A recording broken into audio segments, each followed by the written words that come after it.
Hello, everyone, and welcome to another episode of the Secret Origins of Mint Condition. I am one of your hosts, James, and we are once again taking a turn down Joe's Comics Corner to hang out with one of the superheroes we speak about the most on this podcast, I think so, yeah. our friendly neighborhood Spider-Man. And Joe, I know I said to you what I wanted to focus on because we've talked about this recently. I actually talked about it at the end of our adventure comics episode. But what are Yes, we what did. are what are we talking about today? Well, today we're talking about, first of all, on my trip down to the corner, I found myself back in the 60s, a few months before I started reading comic books. And today we're talking about Amazing Spider Man issues number 31, 32, and 33, culminating in the classic cover and the classic final chapter. I'm going to hold up the covers of the originals. This is 31. Very Which I had nice. forgotten is the intro of Gwen Stacy and Harry. I got questions. I was going to say Harry Potter, Harry Potter. Harry Osborne, and then 32. Yep. Okay, and then of course I think this might be the most iconic cover, along with number 39, especially in the Silver Age for Spider-Man. I mean, isn't it one of the most iconic covers of all time? Too? I believe so. Yeah, I would have to say so. Yes. Of like, I think it's like on those top 10 lists Oh, yeah. of like Yeah, covers. It might be more iconic than 39. Iconic is my favorite, but doesn't mean that one isn't the best one. So it's like 33. What did you say? 39. 31, 32, and 33. These books are cover dated December through February 65, 68, but they all came out in the fall, between September and November. About 7 months before I started reading comic books. So I had picked these originals. I just showed you up at conventions in the back in the 70s. I probably paid 50 cents for this. Now, it was like, I know money changes, but what was 50 cents back then compared to this time? Well, you'd go to a convention in those days, it was $2.50, $3 to get in, and maybe I had $10 in my pocket. Okay. But for 50 cents, I could come home with 20 comic books. Well, would 50 cents back then be like $5 today? Probably about okay. Four and change, maybe, yeah. So okay. Yeah, it was for a 10-year-old, well, early 70s for a young teenager to have that kind of money, 10, $20 in his pocket. I could get a lot of comics, and I did. What are these books worth now? James, I didn't look them up, but I would imagine that the 31 with the intro to Gwen Stacy and Harry Osborne, it's probably, in this condition, this is like a fine plus. It's probably like a $50 to a $75 book. Okay. Yeah, maybe more. I did not look them up. That's the part of what I did not prepare for. I do want to say that, of course, all these books are written by Stan Lee and penciled by the great Steve Ditko, who only a few issues later would leave the book in issue 38. Issue 38. I was thinking that because we covered 39 and 40 on this podcast, and it was like, that's not that far away. Not that far away. These are great stories.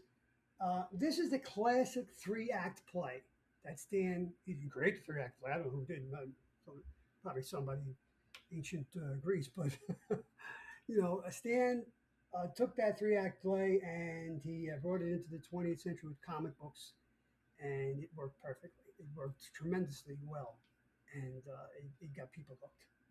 So yeah, God bless him and Steve Ditko for producing these great comic books. Well, I'm curious, like what? So issue 31, the cover says dedicated to you, the great new Marvel breed of reader. So was this meant to be an introduction to Oh no, that was readers? his type. Okay. They'd have things like, if you only read one comic book this month, you must read Fantastic Four number 39, something like that. No, that was I don't know if Stan wrote the headline, the copy on the cover. It sounds like him. So, but somebody was writing, if not him, was in tune with what Stan wanted on the cover. If you notice, James, you see that corner that says Pop Art Productions? Yeah. That ran for 3 months. So it ran from December, January, February, and then they got rid of Pop Art Productions. That didn't, I guess it didn't work for them. But Pop Art back, Andy Warhol and all those people around that so they were trying to take advantage of the whole. Yeah, they're trying to take advantage, sure, of the movement, the Pop Art movement. So this, like, because in my mind when I saw that, since this is my first, I mean, obviously I've seen 33. I've never seen 31 and 32 covers. 33's covers obviously always pops up in anything. Iconic. But I was like curious, was like, is Stan putting that on the book because it would be like a new jumping on point issue 31 for No, you didn't need a jumping on point because as you read them, you saw how they would first pages who they would just recap what happened before, and they would say, hang with us, Effendi, you'll catch up as we go along, something like that. But back in the mid '60s, they were very cognizant of repeating what happened the issue before. Once they got to the '70s, they toned that down a bit. So did DC, but DC kept that going a little bit longer. Um, and what's interesting about these three books, I checked when issue 33 came out. In the cover date or on sale date was November of '65. Marvel had 16 books that they put out that month, and DC put out almost twice as many, 31. Wow. Because DC was still controlling the distributor, and Marvel couldn't put out as many books as they wanted until 1968, and then they could put out as much as they want, and that's when they really took off. Okay. But big old DC was trying to hold Marvel down at that point. Wow. Yeah. Okay. That's interesting. Yeah, I read these. Like I said, first time reading these stories ever. Oh wow. I mean, I'm sure I've seen. I think I saw the panels of issue 33, like the layout for when he's actually lifting. Yeah. I'm sure I've seen that sequence. But in terms of the entire story and understanding what's up, and I know we've said this before, and it shouldn't be any news, especially since we've already covered some classic Amazing Spider-Man. But this thing reads like a soap opera. This is a soap. Oh yeah, oh, right. It's a soap opera with a little bit of Spider-Man action, Spider-Man action weaved into it. It's you have soap opera with Aunt May falling ill. You have soap opera with Betty Brant, yes. and Peter, their relationship falling apart. You have soap opera on campus when everybody thinks that Peter's a drip because that's a word we used back in those days. Because he's so worried about Aunt May and the master plan, he can't even think about classes, let alone meeting new people. Right. Of course, Flash Thompson is bad mouthing him all over campus. Yeah, I mean, there's tons of soap opera, and that's what Stan was. That was part of the success of these books. Can I say that? I mean, Ditko's obviously a genius artist, but he particularly draws Harry Osborne. He's not very he's not a good-looking young man. Like, I don't know if that's just the way he particularly drew him, or the face he chose for Harry. But if you read these books, even Peter wasn't exactly a matinee idol, right? So, although he looks like that, he looks like a world-class bodybuilder when he lifts that machine off himself. Yes, the Peter Spider-Man's physique changes a little bit. Changes to lift that heavy wreckage off him. Yeah, but I think that was part of the what they were going for, more normal-looking people, except the girls. All the girls were beautiful. Yeah, well, I mean, Aunt May looks really frail. She looks like she's 112. Isn't that right? This is this is obviously classic Spider-Man, because Aunt May has obviously grown younger over the years in more contemporary stories. Peter, by the way. Yeah, it's Peter, all the way to we have Marissa Tomei playing Aunt May in the most recent things. So she's definitely evolved from the frail old aunt to. I mean, she looks like she's 80 or 90 in this book. She does. She started evolving a bit in the late 70s, early 80s when she became a Grey Panther, when that was in vogue. And now today she's, I think she's involved with another man. I haven't read Spider-Man in almost 3 years, but she's involved with another man now. And she looks like she's probably in her 60s now. Yeah. Yeah. Well, I mean, and people in this age, 60 doesn't look that old if you're taking care of yourself. But in 1965 it did, yeah. I mean, I'm sure because of the way the character is, she never went through some de-aging spell or had some serum or anything mystical happen to her or scientific happen to her. Across town at 575 Lexington Avenue, the DC offices in about 1967, Jonathan and Martha Kent were aged down by about 20 years. Yes, I remember you saying that on the Adventure Comics episode we did. Mm-hmm. So, but none of that happened to Aunt May. No, the Aunt May technically we are seeing in current Spider-Man is the same Aunt May we're reading about here in issue 31. Okay, that's she just looks different. That's all. Yeah, she got a facelift. Yeah. Well, no, I mean, it goes like with comics. Like the artist is, this is the expression of the artist, and it's just interesting. It's interesting reading it from a contemporary standpoint of these books. That's all. Yeah. No.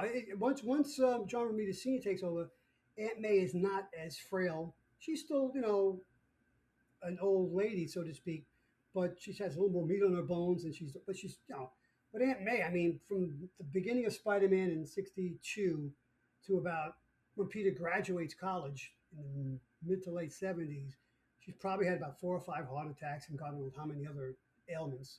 I mean, this time she was poisoned by a blood transfusion from Peter.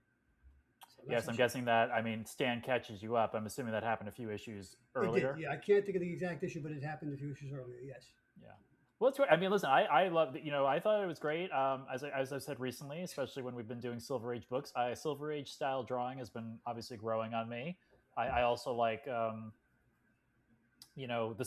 simple colors. It's like one color. Like if it's red, it's red. If it's blue, it's blue. There's no shading or fading or trying to. There's no muscle shading or cell shading in any of these books. Very, very little. The way they add depth and weight is through foreshortening, or line thickness. Sometimes line thickness. Yeah, it was of course it was all done by hand, and obviously Ditko inked his own pencils. So I've seen Ditko inked by other people, and it doesn't look as good. Interesting. I didn't know Ditko inked his own stuff. Oh yeah, he inked his own stuff. Yes. Interesting. Yeah.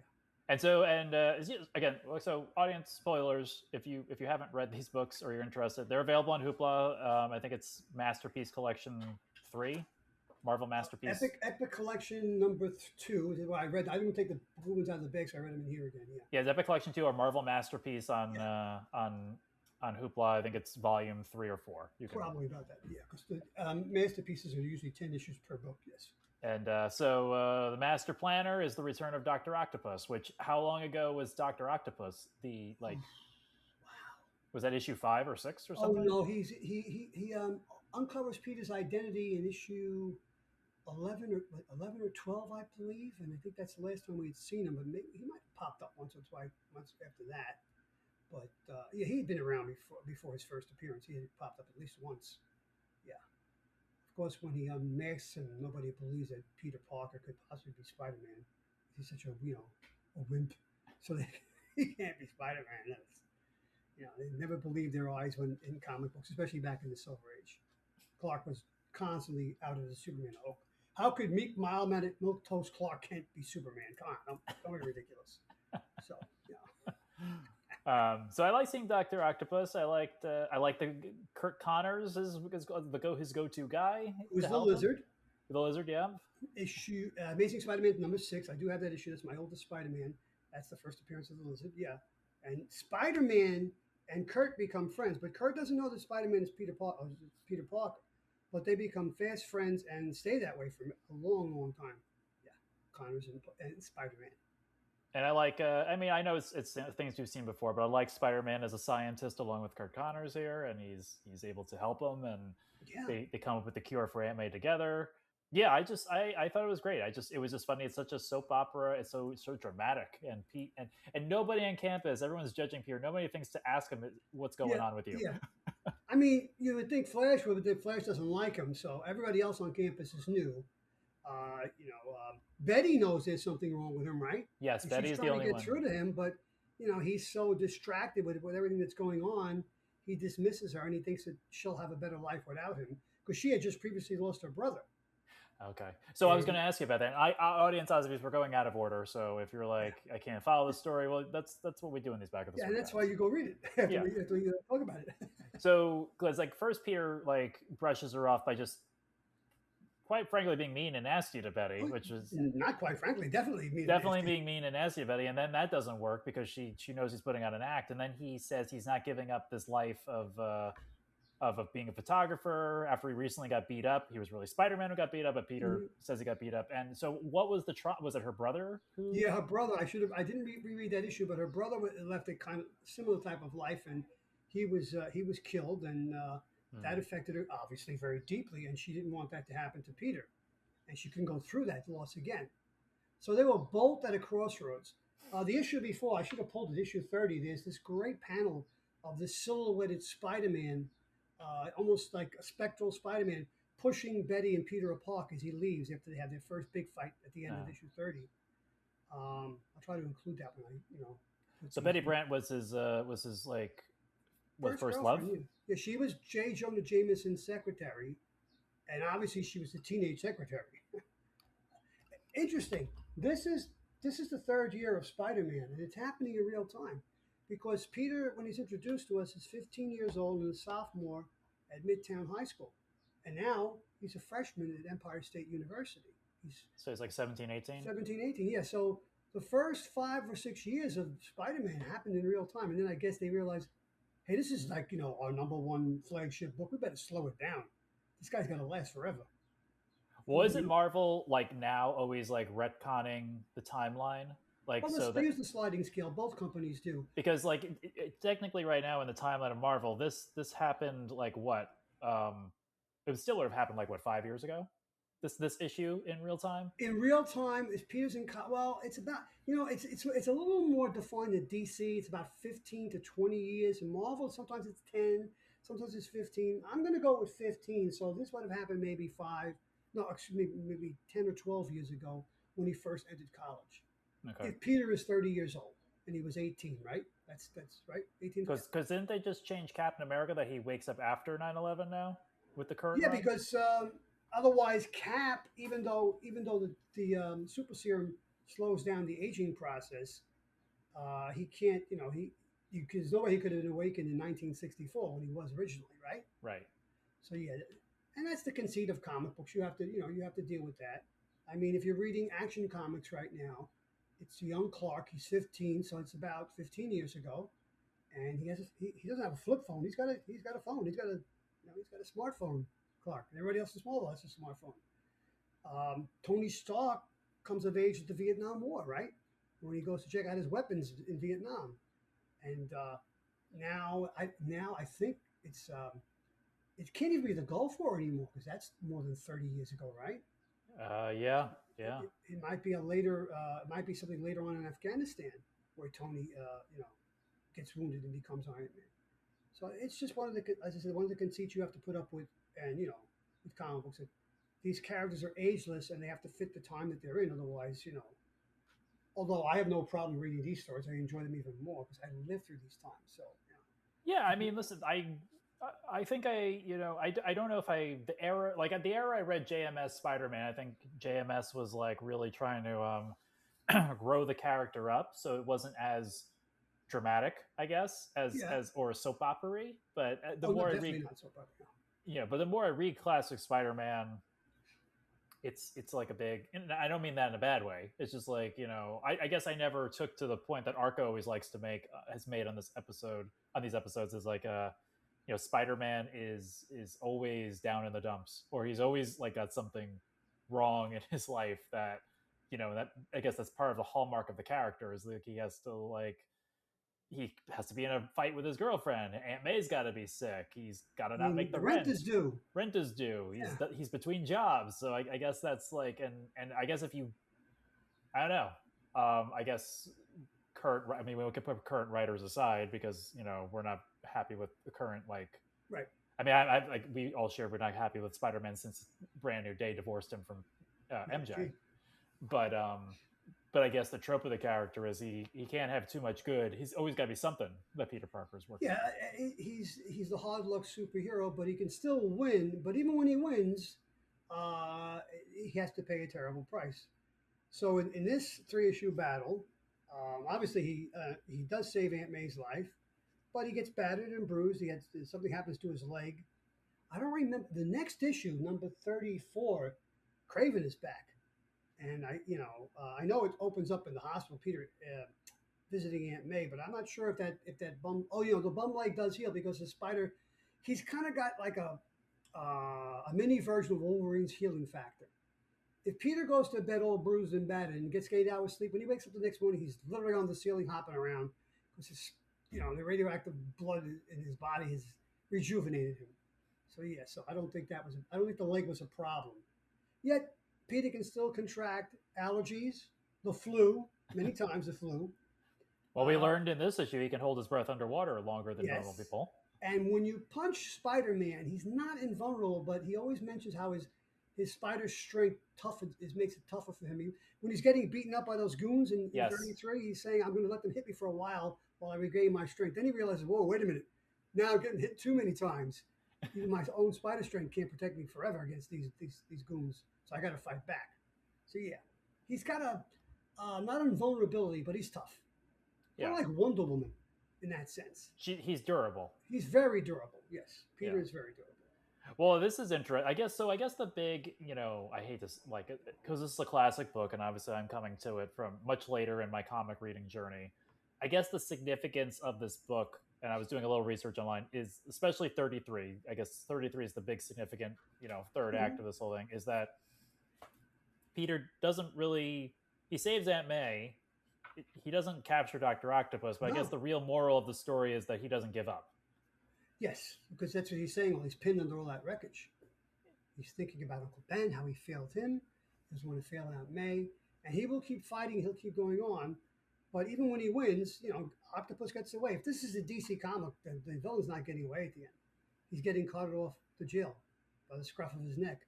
Not all the time in a Marvel comic, no.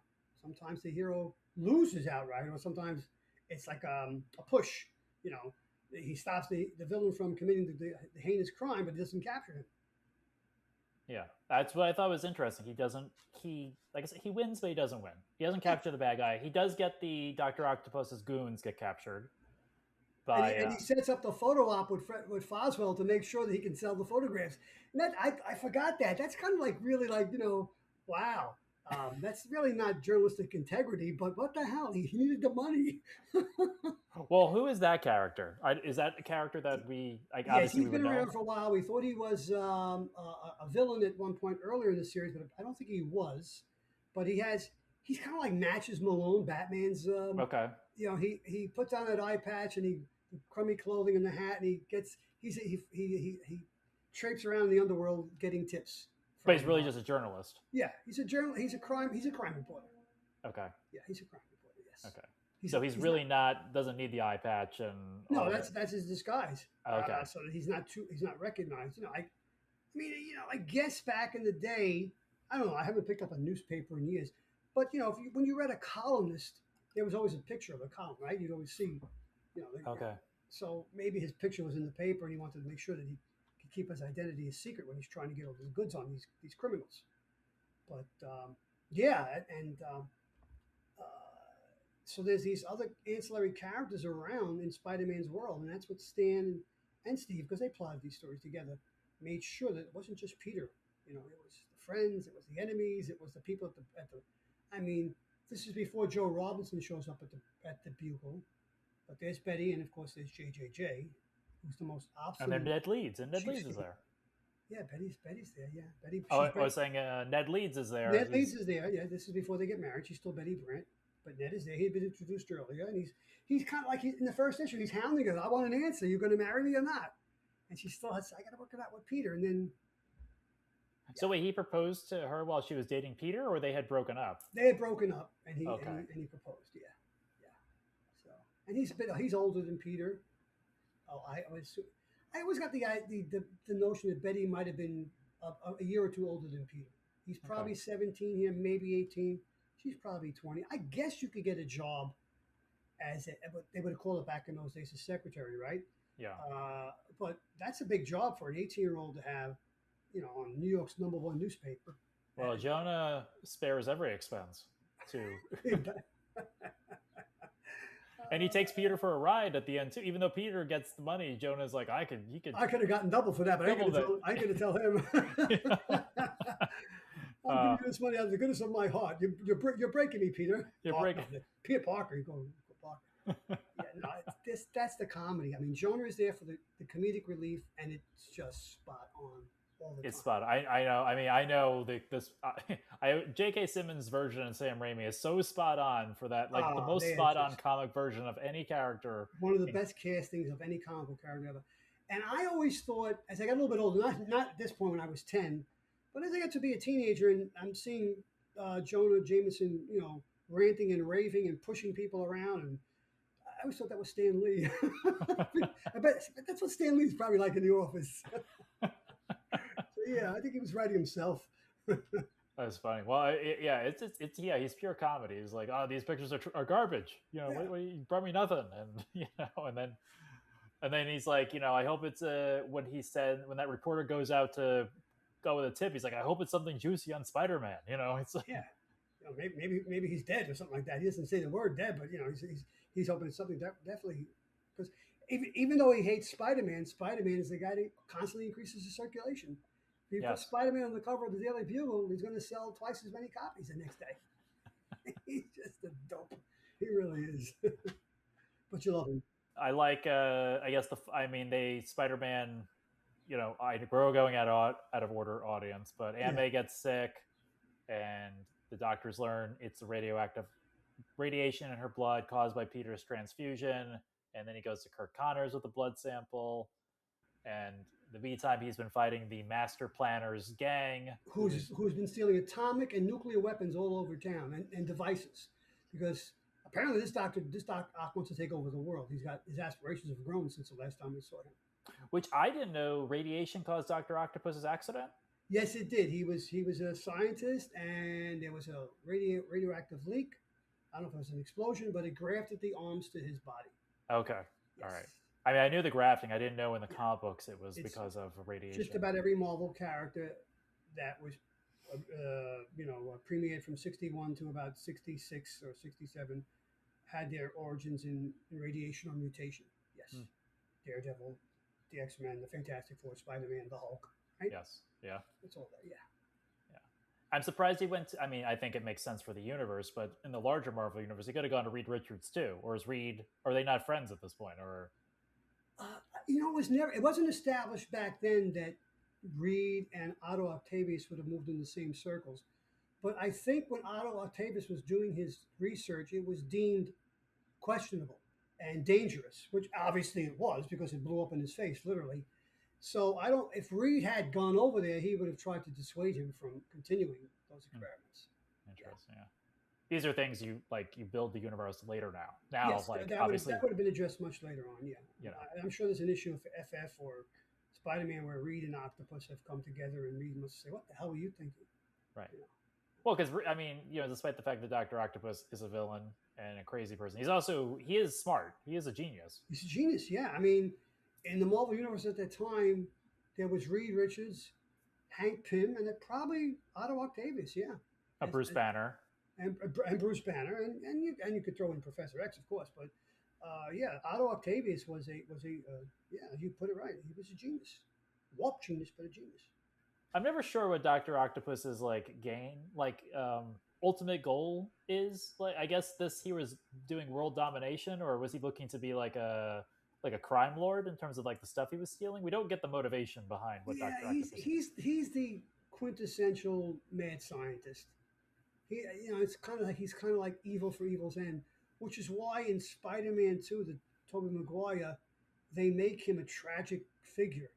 And I thought Alfred Molina, I've said this before, I'll say it again.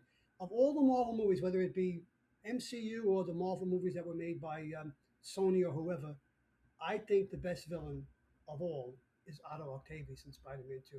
Yeah. Because he's a tragic figure. And Peter tries to save him, but he can't. Well, then he saves him in No Way Home, though. That's true. I forgot about that. That's good. Yeah, I like that. Yeah. He does. He's my favorite Marvel villain in any type of live action. Is Dr. Octopus. Well, that movie is also one of the best superhero. It's my favorite Marvel movie. I mean, when you put all the Marvel movies together, that's my favorite Marvel movie, Spider-Man 2, without a doubt. Yeah. So I mean, continuing on with this the plotting. So Peter is. We know the Master Planner is stealing all this nuclear and atomic stuff. You mentioned that there's a serum that Kurt Connors tells Peter. What is it? ISO. Oh, isotope 36 or something. Isotope 36, yeah. And it's got to be flown in from California. And when it's flown in, who's waiting for it?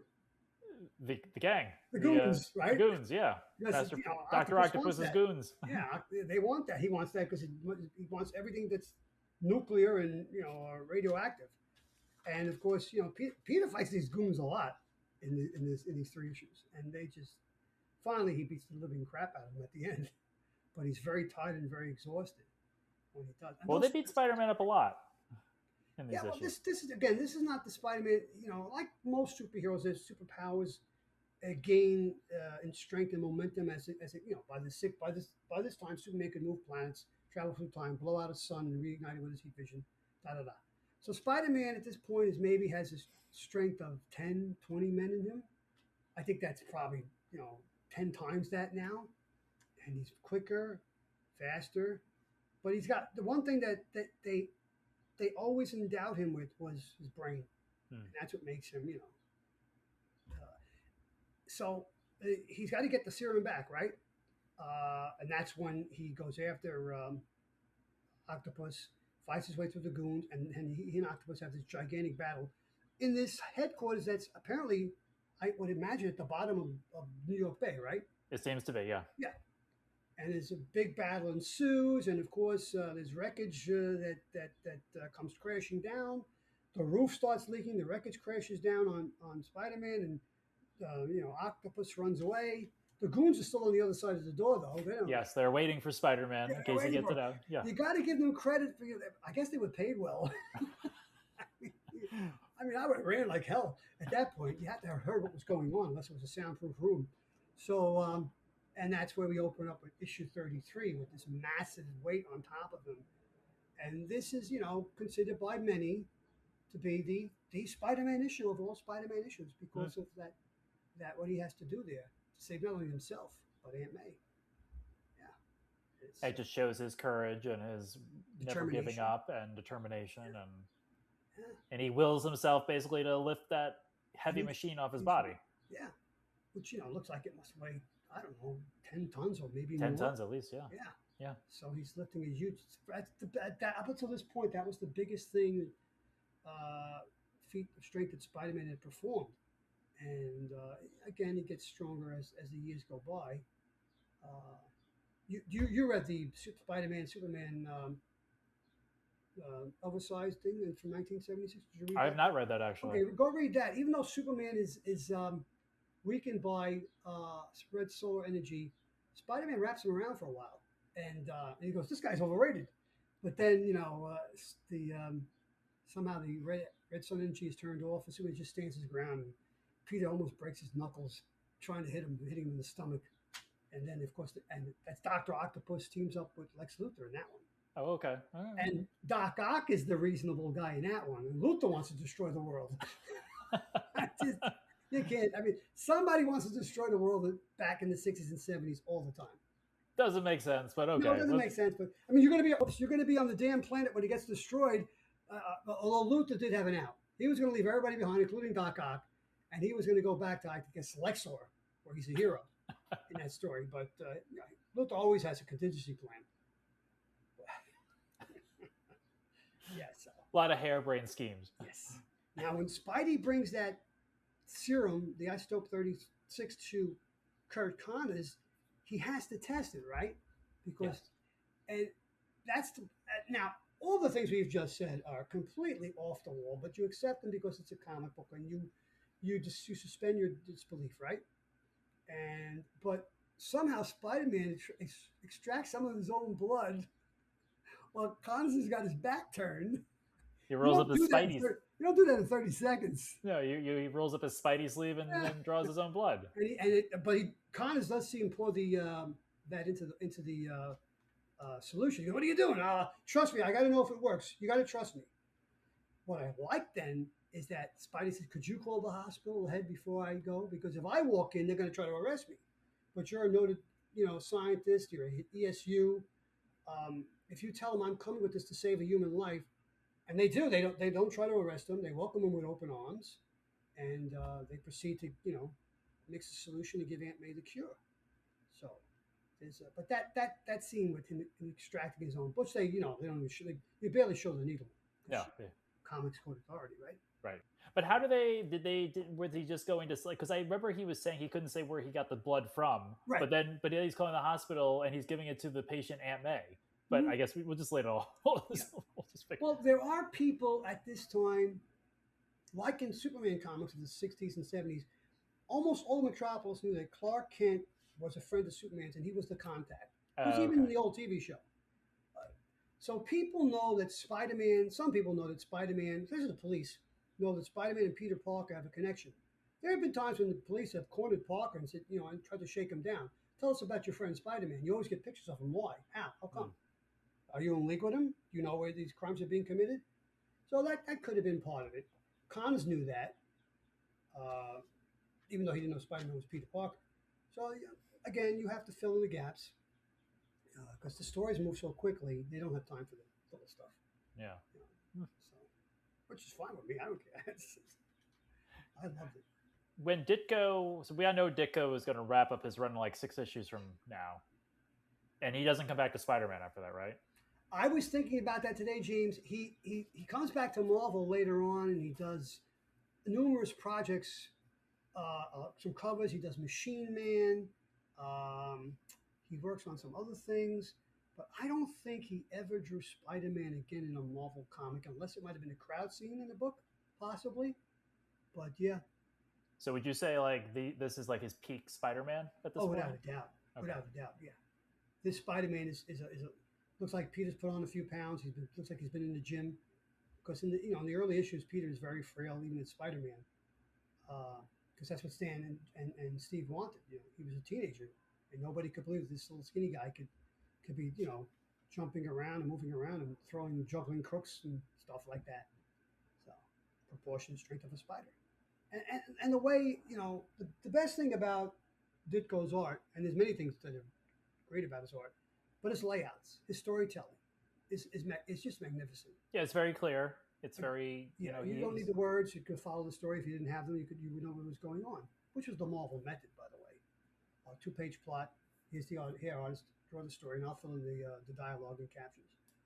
But he was a master of storytelling and anatomy, so yeah.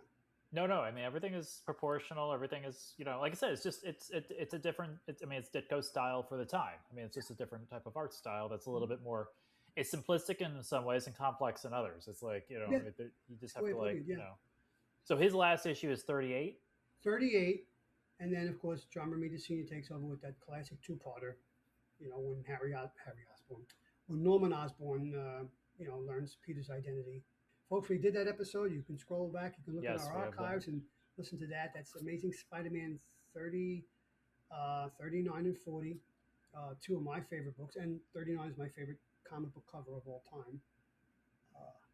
And then yes, we covered the death of Gwen Stacy. That happens issue. What's the issue? I believe it's 122. Okay. Or at the end of 121. I think 122 is when Spider-Man goes after Norman, and Norman gets impaled by his own, I guess, Batwing glider, which is in the movie, right? Yeah, which is the movie. The movie took right off, right? Speaking of the movie, you can help me with this, James. So I'm not sure. Was it the first or second Tom Holland film where the warehouse falls on top of Peter, the Spider-Man? First one. It was it was Homecoming. Homecoming, and he has to lift all that machinery up, right? Yep. And that was taken from 33. Yep. That's why I love that movie so much. Yeah, and then and this is the first appearance we glossed over of Gwen Stacy, who's already interested in Peter, even though she is at the end kind of swayed. She's trying. She's how mean the guys are, but she's I guess it was a trope at the time that the woman would be more sympathetic than the guys, and so she's trying to learn what's bothering him and trying just to get him to notice her. She even says, how dare you not notice me? So there's a little vanity there. Yeah. Peter has he already met Mary Jane at this point? No, but Mary Jane has made an appearance before this, but you don't see her face. Okay. Yeah. So how long until this is issue 33? When do they start dating? Peter and Gwen? And Gwen. Very soon. Gee, I wish I could remember. It's probably within the next 3 or 4 issues, maybe, possibly. Wow, okay. Yeah, and then they stay a couple that's a long time to go from that to issue 122.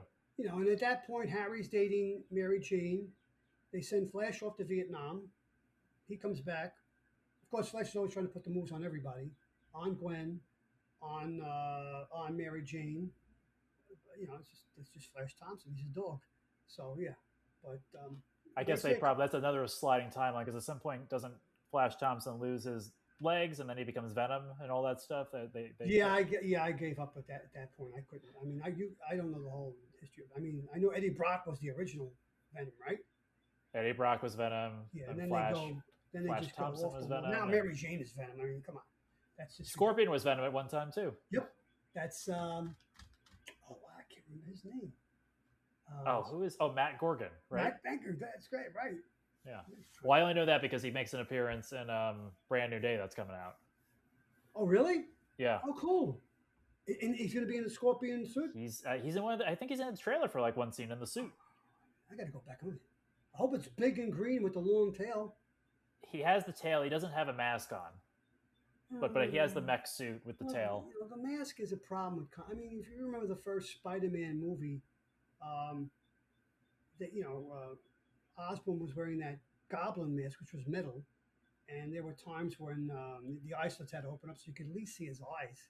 Yeah, Because it's hard for an actor to emote under a face mask. which is why I guess they again going back to No Way Home, they corrected it, and he was the Green Goblin without the mask because Defoe is scary enough. Exactly. Yeah. Exactly. He's definitely him and what's his name from Batman Oh, Returns. Walken. Christopher Walken. He scares the hell out of me. Yeah. It's just, he's a very scary dude.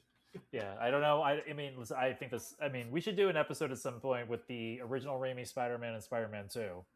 Yes, I would love to do that. But the choice. I'm sure there was. I know there's screen tests of there was a latex goblin mask for that movie. Oh, which, they did do a latex mask. Yeah. Oh, okay. So but I guess for whatever reason it didn't work or they went a different direction. But it's hard to know why you would cover up Defoe's face. Yeah, I mean, when he got the part, I bet he didn't want to wear that damn thing. But and if you remember, especially in Spider-Man 2, there are many times the mask comes off. There's that great scene where Peter's trying to stop the runaway elevated train. Yeah. The mask is off, and then Yeah. when he stops the train, they're bringing him back into the car, and oh, look at him, he's just a kid. He's older than my son. But it works. There it works. It works, and the MCU found some tricks around that with the moving eyes, and then I guess because the masks have no emotion, so they have to aside from the actor's face not being seen, it's this emotionless Yeah, when you get to the era of McFarlane and Eric Lawson, the mask has a lot of emotion on it, right? Yes, it does. And even with Batman, when we get into the 80s, there's more emotion in the mask. But I mean, when I think of an emotional Spider-Man mask, I think of McFarlane first, and then Eric Lawson. There's a lot of emotion with that man. The eyes get big, the eyes get small. Well, that's cool. was it that artistic license? Yeah, why the hell not? Again, it's a comic book. You're here to tell a fantastic story with a lot of action and a lot of soap opera. So you've got to be a little bit over the top. It works that way. If it's too subdued, then why am I reading this? I might as well go read a novel. Well, I'm curious, Joe. Since this is our third classic Spider-Man story. Obviously, there's a lot of them, but what would you like for? Since I have not read them, I'm thinking I've not read the first appearance of Kingpin, so that might be a good. That's issue 50. That's a good one too, right? Mm-hmm. Yeah, that's the Spider-Man No More, which also introduces the Kingpin. Oh, is that Spider-Man? Okay, well, that's a good, probably a good. I know that's another classic cover that makes the top 10. Yeah, classic cover. That scene where he throws the suit in the pail, that makes it into Spider-Man 2, into Raimi's Spider-Man 2. That's in there. Yeah. Which is the cover? Is that the same cover? The one where he's walking away from the silhouette of Spider-Man? Yeah. That's Spider-Man No More? Yeah. We covered that. Yeah, I've shown that. Yeah. Yeah. Classic stories. This is one of them. 39 and 40, 50. There's a 4-parter between this and I think is it right before 50 or after 50? Damn, I wish I could remember. I think it's before, but I could be wrong. There's a 4-parter where Spider-Man teams up with Doc Ock because I think he's hitting the head or something. And he has amnesia. And Ock convinces him he's a criminal. And that's a pretty cool story, that 4-parter. It was like one of the first 4-parters they ever did. Marvel. So that's a good story. That's a classic story. All the early stories with Craven are excellent. And of course, obviously in the 1980s, we get one of the best Spider-Man stories of ever, Craven's Last Hunt. Have you ever read that? Yes, I have read that. That's a fantastic. Yeah. I also enjoyed the first appearance of Morbius when he's the 6-armed Spider-Man. Oh, at the end of Spider-Man 100, yeah, the arms, yeah. Right? Yeah, Morbius, who had been around, I think, in the black and white magazines, but they bring him into Spider-Man. Yeah, definitely. Yeah, there's some great. The first 100 issues of Amazing Spider-Man, like the first 100 issues of Fantastic Four and the Avengers, are the foundation of the Marvel Universe with tons and tons of great stories and character moments, and lots of introductions of lots of characters. The Inhumans, the Kree, the Skrull, the Frightful Four, the Sinister Six. who else? I'm trying to, in the Avengers, Division in the Avengers, right? Okay, yeah, Avengers yeah. 57. So yeah, I mean, it's just unbelievable stuff. Wish we had Arco here. He could probably name like another dozen or so over the top of his head, but that's what I Well, can. these could all be future episodes for us because these are some of those books I've not read still. So most of those books. So my question to you is: now you're enjoying these stories, right? Hmm. Uh, do you have to get into a certain mindset to read it because there's so many words on the page? Does that slow you down? Does it bother you at any point? Not so much. I mean, this wasn't that many words on a No, not page. really, especially the This last wasn't, issue. yeah, this wasn't too bad. I have to just change the mindset to be like, okay, Right. this is the first time we're ever seeing this, Mm-hmm. as opposed to like I know all of this because, like I said, I've seen they make homages to these things now, and not Sure. just in Spider-Man books or movies, but other comic books make homages to some of these things. Mm-hmm. You know, they're part of like comic book trope. Like now it's a trope. Then it was like an It original. was original then.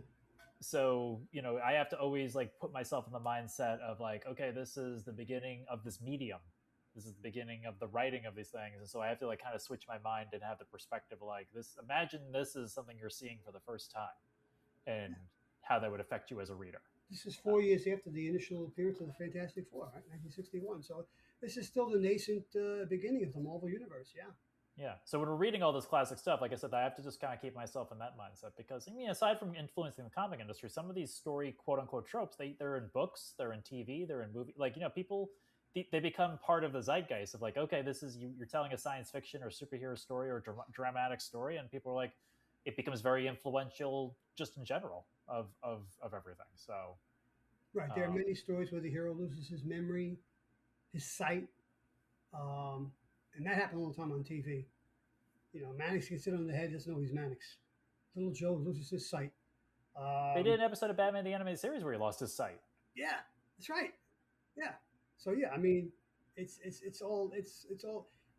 that was a trope for that time. Okay, this week Matt Dillon is gonna lose his memory, and they did an episode where he's chained to a criminal, but he doesn't know why when he wakes up, and the criminal says, "Well, I'm this." He steals his badge and he puts it on. And says, "I'm the marshal. He's the criminal I was bringing in," and they're chained together through the whole episode. And these side busters are trying to figure out who the hell these two guys are as they drag them across the prairie. So yeah, I mean, there's tons of things like that. And so you always get hit in the head with a coconut, and you lose your memory, and you get hit on the head with a coconut Happened to again. Gilligan. Yeah, that's right. Maybe an improvement with Gilligan. But yeah, I think that's it's not so challenging. It's more just the mindset, and I always come to these things just like appreciative of reading them, and they sort of just fill in history for me of the character, which a lot of the stuff, as we've talked about, as far as like Marvel Comics has come since then, all of the stuff that happens in the first 100 issues of these classic characters is still canon. More so at Marvel than at DC, yes, because Marvel has never really done a line-wide, reboot where DC's done 3,000 of them. So yes, yeah, Everything that happens after like issues 100 or stuff, they pick and choose what's canon. But yeah, like this original stuff, it seems like it's still canon for the Marvel characters. yeah. There's no one saying that Peter never dated Gwen Stacy, and now she's Spider Gwen, but she's Spider from Gwen. another universe, right? Well, that's from another universe. Yeah, Yeah, but Mary Jane is still around. yeah, I think Spider-Man is about 10 issues away from issue 1,000. yes. And I heard that they've introduced Peter Parker's cousin. A few years ago, just before I stopped reading, they introduced his sister. I don't know if she's still around. I don't know if that was disproven that she was his sister, but now his cousin is around. But every Spider-Man fan has got their fingers crossed and holding their breath that issue 1,000 is going to be the issue where Peter and Mary Jane get back together. Not married, but at least start dating again. I heard somebody. I was gonna. This is a good way to wrap up this episode. One of the other comic book podcasts was like they were asking like what would make Spider-Man 1,000 like satisfying to like be 1,000th issue, and some of the person on the podcast says if they undid Brand New Day. Yeah, that's what I want. Yeah. If they contact Mephisto or whatever or Doctor Strange or somebody and they snap the last 20 years away. Like Yeah, I mean, I want DC to DH John back to 11 years old, Jonathan Kent, but that pales in comparison to what Marvel did to Peter and Mary Jane. I'll never forgive them for that. That's, to me, I think it's the biggest blunder in comic book history, dissolving that marriage. And DC dissolved Lois and Clark's marriage, obviously for the New 52, and I was angry with that. Now it's back, it's established. Well, we found out though, weren't they, like we said, the original Lois and Clark were in a pocket universe during the time, weren't they? Yes, so well, yeah, but that's later on. Yeah, so they were in a pocket universe. That happens in that Convergence series. Okay. That's when we meet them for the first time. That's when she gives birth. I have not read Convergence yet.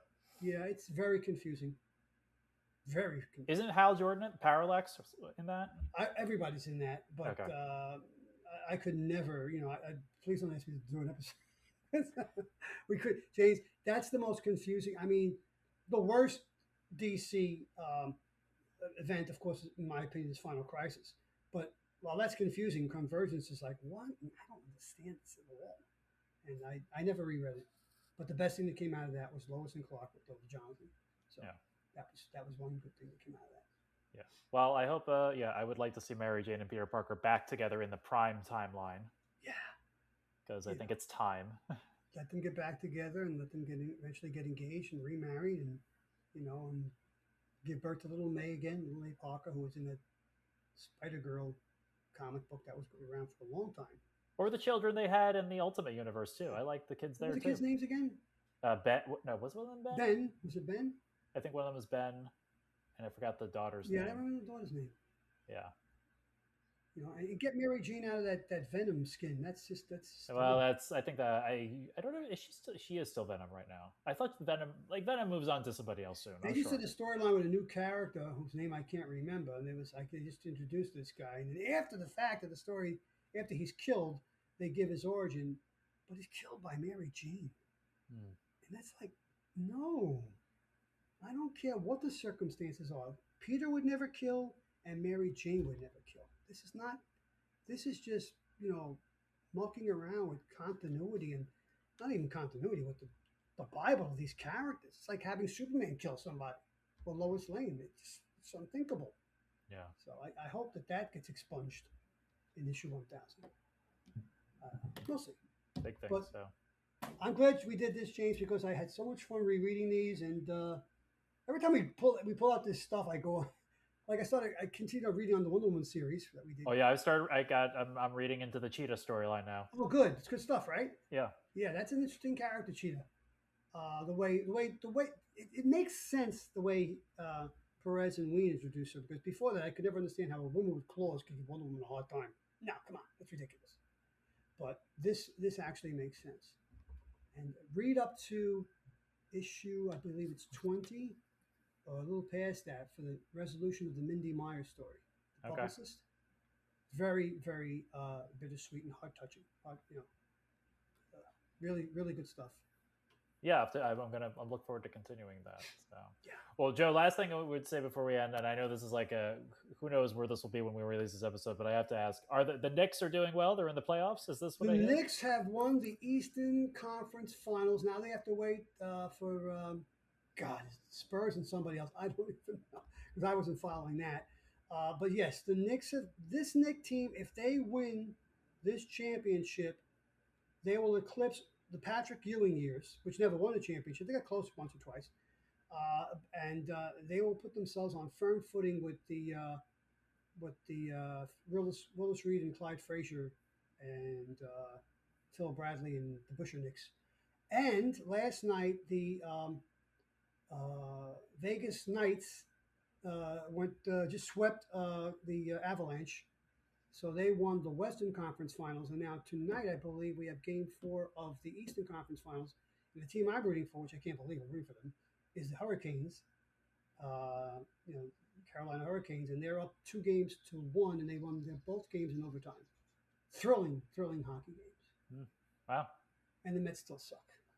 So is the Knicks the best New York team right now? Oh, without a doubt, far and away. I mean, are you going to be watching basketball, or have you already been watching basketball? I've been. What I do is, if the Yankee game on, a Met game on, a Knick game on, I'm going back and forth like a nut. Very little of the Mets, and during the Yankee commercials, go over to the Knicks and watch. And then usually the baseball games end before because they start earlier, and they end before, and I watch the end of those Knick games. But every game, the Knicks won by 20 more points or more, so the game was over by halftime. Wow. It's just amazing. I wish I could expound upon it more because I just don't know that much about basketball, why they're playing so well. other than they're scoring so many points and they're obviously playing good defense. But I really can't explain that the way I would in baseball or in hockey. Wow. Well, at least one New York team is doing well, right? Yes, we have that, and I think the Yankees are getting their act together. They're pummeling the Royals, but that's you and I could feel the team to beat them. That's nothing. Let's see what happens when they get to play some better teams. And the Mets, wait till next year. That's the old standby. Well, next year. That was the Brooklyn Dodgers until 1955 when they beat the Yankees. Wow. Yeah. Well, very good. That's the year I was born. Yeah. Well, listening audience, that was a little sports talk for you. Hopefully I'm sure it'll still be relevant when this episode comes out. But the Knicks might be champions at this point. Might be champions when you're listening to this, so we'll have to see what happens. But we appreciate you joining us for those look back at Amazing Spider-Man 31, 32, 33. Obviously, you can get these books on Hoopla, like I said. It's in the collected edition. I think buying them on their own might be a little pricey. So that would be, yeah. So these are classic Spider-Man books. So probably looking for a trade or even a facsimile. I don't even know if they did facsimile editions of these books. So wow, you think this would be a great idea? Yeah, they figured 33 would be a facsimile edition. These books are 60 years old, like you said. They even whether or not they're key issues or not. 60-year-old comic book in mid-grade to high, it's gonna cost you a nice chunk of change. So yeah. So check them out. We obviously went all over the place here, but it's worth reading. It's worth checking out. And it's classic stuff that informs current comic books, current movies, and probably if you're enjoying pop culture, this should be part of some of your diving into history of pop culture. So. But of course, I could not do this deep dive or navigate through it without my other host. So thank you very much, Joe, for once again taking me back to the Silver Age. Oh, you're welcome, James. I like when the comics corner leads me to the Silver Age. When it leads me into the multiverse, I get confused. When we go back to the Silver and Bronze Age, I'm fine. Well, the Silver Age, like I said, seems to be where all the stuff that's currently relevant is still relevant. So I think we'll have to keep diving back in there. Listening guys, if you have your thoughts about Amazing Spider-Man, let us know. If you have your thoughts about the Knicks, you can also let us know in the comments. So we have our Discord. If you want to be part of that Discord, you can just reach out to me, secretorigins.mc@gmail.com. If you're listening on Spotify, I think you can leave comments. If you're watching this or listening to this on YouTube, you can make a comment there. But we always love to hear from you. So, and as always, we thank you for listening, and we will talk to you on the next episode.